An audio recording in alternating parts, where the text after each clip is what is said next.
Hello everyone, मैं शुभम एक बार फिर से आपका स्वागत करता हूं आपके अपने प्लेटफॉर्म CLC 5 पर। उम्मीद करता हूं कि आप लोग ठीक होंगे। आज की जो हमारी क्लास है वो इंटरनेशनल न्यूज को लेकर के है कि हाल ही में भी चाइना ने दुर्लभ धातुओं के निर्यात पर प्रतिबंध लगा दिया है। अब इससे क्या असर भारत पे पड़ेगा, ये धातुओं का उपयोग कहां पे होता है, साथ में हम ये जानेंगे विश्व पे क्या असर पड़ेगा और हमारे लिए ये अवसर है या आपदा है या फिर हमें इससे क्या सबक लेना चाहिए। बहुत सारी चीजें आज इस क्लास में हम डिटेल में जानेंगे, तो क्लास को अंत तक बना के रखिएगा। और ये क्लास उन सभी बच्चों के लिए उपयोगी है जो किसी भी कॉम्पिटेटिव एग्जाम की तैयारी कर रहे हैं और इंटरनेशनल रिलेशन के बारे में रुचि रखते हैं। ठीक है, तो आइए स्टार्ट करते हैं। अभी हाल ही में एक न्यूज आर्टिकल छपा था, वो ये था कि चाइना ने दुर्लभ धातुओं के निर्यात पर लगाया प्रतिबंध। इससे क्या हुआ कि यूरोप का ऑटोमोबाइल उद्योग हुआ प्रभावित और कई बड़ी कंपनियों के उत्पादन में आई मंदी या बंद, ऐसे मान सकते हो। अब ये खबर जो छपा, इससे हमारे भारत पे क्या असर पड़ेगा और ये हमारे लिए इंपॉर्टेंट क्यों है, तो आइए इसको डिटेल में एनालिसिस करते हैं। ठीक है, तो सबसे पहले ये जानो कि ये निर्णय महत्वपूर्ण क्यों है। किया क्या चाइना ने? भैया चाइना ने दुर्लभ पृथ्वी तत्वों जो 7 हैं, कौन कौन से हैं? समेरियम, गैलोनियम, टर्बियम एंड डाइस्प्रोनियम, इसके बाद लुटेनियम, इसके बाद स्कैंडियम, इसके बाद यूटिडियम। ये 7 हैं। 7 बहुत ही दुर्लभ है। ये दुर्लभ क्यों बोले जाते हैं?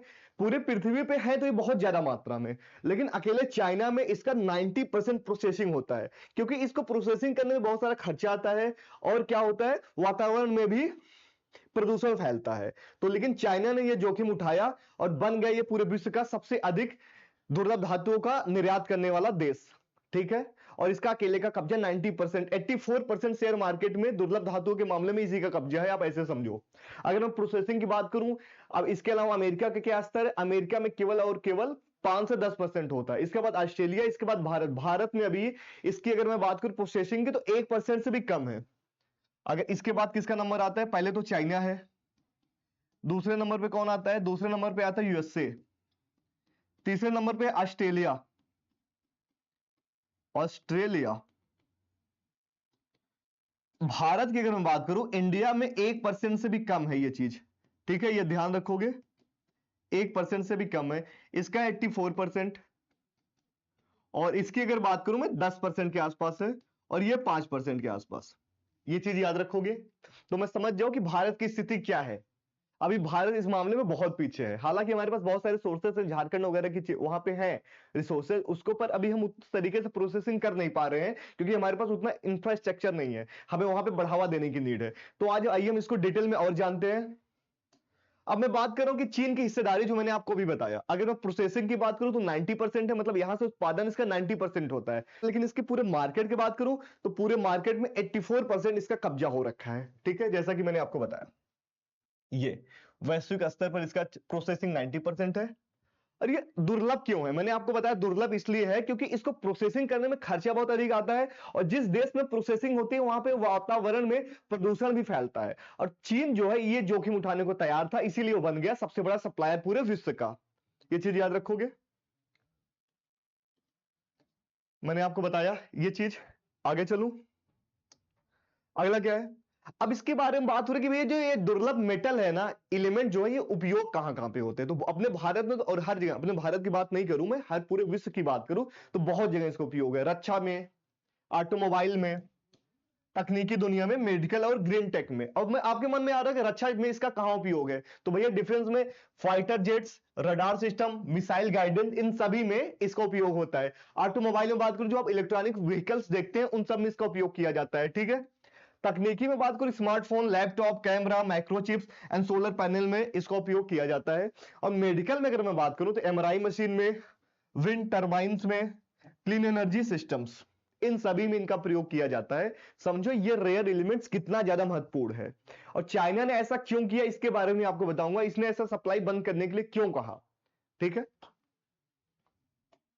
अब बात कर रहा हूं कि ग्लोबल लेवल पे इसका क्या असर पड़ेगा इसके प्रतिबंध लगाने से। तो सबसे पहले आप जानो, यूरोप जो यूवी बोलते हैं, मतलब यूरोपियन यूनियन, इसमें क्या असर पड़ेगा? ईवी इलेक्ट्रॉनिक व्हीकल्स पे ठप हो जाएगी। ऑडी, BMW जैसे ब्रांडों में उत्पादन को घटा दिया है इसके कारण। अमेरिका में क्या होगा? अमेरिका में क्या असर पड़ा इसका? अमेरिका में असर ये पड़ा, सेमीकंडक्टर प्लांट्स में कच्चे माल की कमी आ गई, और जो मिलिट्री इनकी प्रोडक्शन था वो भी धीमी हो गई। जापान और कोरिया की अगर मैं बात करूं, जापान और कोरिया में क्या हुआ? चिप निर्माण धीमा हो गया, हाई टेक एक्सपोर्ट जो था वो भी प्रभावित हुआ। ठीक है, टेस्ला एप्पल जैसी कंपनियां, ये भी इनके उत्पादन की जो लागत थी वो बढ़ गई है और इनका उत्पादन में देरी हो रही है। मतलब अब ऐसे समझो कि जो इसका दाम पहले 1 गुना था, इसका मार्केट में दाम बढ़कर 3 गुना हो जाएगा। ठीक है। ईवी मार्केट में क्या असर पड़ा? ईवी मार्केट में सबसे बड़ा इसी का असर पड़ा है, जैसे बैटरी और मोटर के दाम में उछाल आएगी और ग्रीन ट्रांसपोर्टेशन पर असर होगा। ठीक है। ये चीज याद रखना अच्छे से, जो मैंने आपको बताया ये बहुत ज्यादा इंपॉर्टेंट है, क्योंकि ग्लोबल लेवल पे इसको बहुत ज्यादा इफेक्ट पड़ेगा। जो ईवी जितने भी सरकार अपने भारत में बात करी कि उस पे हम सब्सिडी देंगे, ये देंगे, अभी क्या होगा जब चाइना ने इसके निर्यात पे रोक लगाया, इससे उसका भी दाम बढ़ेगा, दुगना से तिगना बढ़ने की आशंका है। ठीक है। अब आपके मन में ये आ रहा होगा ना कि चाइना ने ऐसा क्यों किया कि दुर्लभ धातुओं पे जबकि इतना जरूरी है उसने प्रतिबंध क्यों लगाया? तो मैं आपको बता दूं, अभी कुछ महीने पहले अमेरिका और यूरोपीय कंपनियों ने चाइना की कंपनी थी, एक टेक कंपनी जिसका नाम हुआई और जेटीई थी, उस पर रोक लगा दी थी, बैन लगा दी थी, जिसके कारण इसने बदले में ऐसा जियोपॉलिटिकल इसको बोलते हैं स्ट्रेटेजी, उसने ये ऐसा खेला। ठीक है। इसको सप्लाई को रोक करके एक राजनीतिक हथियार की तरीके से। ठीक है, ध्यान रखोगे। मतलब अब ऐसे समझो ये जो सप्लाई, अब जो वार होना है सप्लाई चेन का वार है, ट्रेड का नहीं। हमने ट्रेड का वार देख लिया, अब ये नया एक वार स्टार्ट हो रहा है, सप्लाई चेन का वार, क्योंकि इसको पता है कि पूरे विश्व में सबसे बड़ा निर्यातक यही है, अगर यही बंद कर देगा तो सारे के सारे देश इसे घुटने पे आ जाएंगे, क्योंकि इसको पता है कि इसका जो सिस्टम है डिफेंस में यूज होता है, इसका जो दुर्लभ धातु है कि ईवी में हर जगह इसका, चाहे मोबाइल हो, चाहे स्मार्टफोन हो, चाहे गैजेट्स हो, चाहे गाड़ियां हो, चाहे स्पेस हो, हर जगह इसी का उपयोग होता है। तो चीज याद रखोगे इसको। अब मैं बात करूं भारत पे क्या असर पड़ेगा, चीन ने जो इसका प्रतिबंध लगाया इस पे भारत पे क्या असर पड़ेगा? तो आप ऐसे जानो कि भारत की वर्तमान स्थिति क्या है, कि अभी भारत जो आयात पर निर्भर है पूरी तरीके से दुर्लभ धातुओं को लेकर के, और 2025 तक भारत 306 करोड़ रुपए मूल्य के लगभग 870 टन रेयर अर्थ चुंबकों का आयात करेगा, ऐसा अभी हाल में इसने अनाउंस किया था भारत ने। लेकिन होगा क्या कि चीन की इसमें क्या होगा कि जो चीन की हिस्सेदारी है वैश्विक उत्पादन में 70% हिस्सा है, प्रोसेसिंग में 90% नियंत्रण है, यानी भारत के उद्योगों की आपूर्ति चीन पर निर्भर है, अगर चीन देगा तभी भारत खरीद पाएगा, आप ऐसे समझो। तो ये तो यहां पे ठप दिखता असर आ रहा है। दूसरी बात करूं, अब आपके मन में ये आ रहा होगा ना कि चाइना के रिस्ट्रिक्शंस के भारत पे क्या असर पड़ेगा, भारत के किन किन क्षेत्रों पे प्रभाव पड़ेगा? तो उसके बारे में आपको बता दो, इलेक्ट्रॉनिक पे, एवी पे, ऑटोमोबाइल्स पर और रक्षा में बात करूं तो रडार सिस्टम पे, मिसाइल पे, और जो हमारी कम्युनिकेशन सिस्टम है वो भी प्रभावित हो सकती है। अगर मैं ईवी और ऑटोमोबाइल की बात करूं तो ईवी में क्या होगा भैया, ईवी में जो लागत में उसकी बढ़ोतरी होगी, उससे दाम बढ़ेंगे, और जो कस्टमरों को जो सप्लाई करनी थी 10 दिन में, 10 दिन में ना होकर 10 महीने भी लग सकते हैं, क्योंकि हाल में एक रिपोर्ट में यह कहा गया है कि जून से जो हमारे ऑटोमोबाइल है इलेक्ट्रॉनिक वाली वो भी ठप हो सकती है। ठीक है। और अब सरकार को एक नया कदम उठाने की जरूरत है, अब स्वदेश को अपनाने की नीड है, हमें किसी और देश के ऊपर डिपेंड नहीं होना है, जहां पे हमें मेक इन इंडिया की बात हो रही है, और इसके लिए अगर 90% हम चाइना पे निर्भर रहेंगे तो आने वाले समय में हमें हर एक चीज के लिए चाइना पे डिपेंड होना पड़ेगा। तो इस चीज को हम समझते हैं, साथ में समाधान क्या हो सकते हैं और उसको जानते हैं। ठीक है। अब बात कर रहा हूं कि इसका समाधान क्या हो सकता है। देखो ये तो है, आज निकल में भी हम कब तक डिपेंड रहेंगे किसी और देश पे, हमें अपने लिए कुछ ना कुछ तो सोचना पड़ेगा ना, हम किसी और पे नाव पे क्यों सवार हो, समझ लो इस चीज को लेकर के, क्योंकि आज निकल हमें अपने पैर पे खड़ा होना ही पड़ेगा, क्योंकि हमें बहुत ज्यादा इसकी नीड है। तो इसके लिए क्या हो सकता है, स्वदेशी उत्पादन को प्रोत्साहन देना, क्या जैसे कि उड़ीसा, झारखंड और आंध्र प्रदेश जैसे राज्यों में रेयर अर्थ मेटल पाए जाते हैं, तो इसके प्रोसेसिंग टेक्नोलॉजी को आप बढ़ावा दो, इसमें निवेश करो, जिससे जो चीज हमें विदेश में जाके लेना पड़ रहा है, चाइना के ऊपर, चाइना जैसे देश के ऊपर अर्थव्यवस्था पे हमें डिपेंड होना पड़ रहा है, जिससे अब भारत के अंदर ही ये चीजें बनेंगी, तो हमें किसी के ऊपर डिपेंड नहीं होना पड़ेगा। ठीक है, ये चीज याद रखोगे।